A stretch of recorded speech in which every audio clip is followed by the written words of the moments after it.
If you're having trouble moving on from somebody that hurt you, this exercise can really help. It's going to feel extremely counterintuitive, but bear with me until the end, and I'll explain why it works. I'll explain the psychological science behind this activity. So what you'll want to do is you'll want to write a letter to the person that hurt you. You don't have to send the letter if you don't want to, so you can be as honest as you'd like in the letter. And what you want to do is you want to list out 5 ways that you hurt them.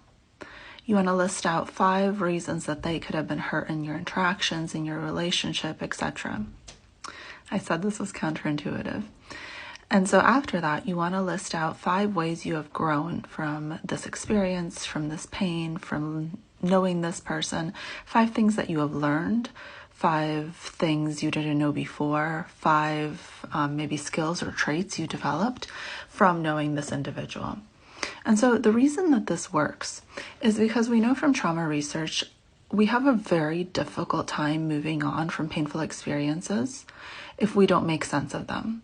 So as humans, we do not like the idea that pain is random or it can come to us at any time or it has no meaning.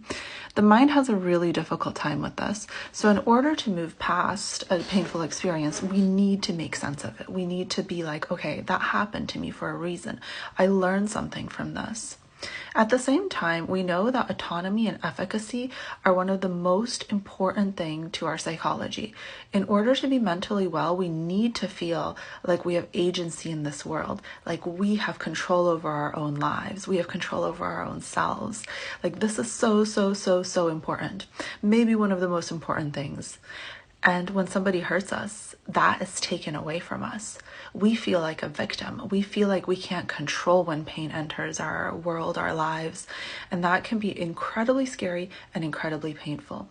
That's why the first part of the activity is so important, because it establishes the control into your hands.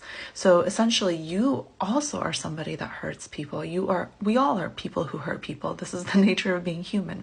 But it allows you to shift your perception as someone that does things, that also creates things in the world, that also potentially can hurt people.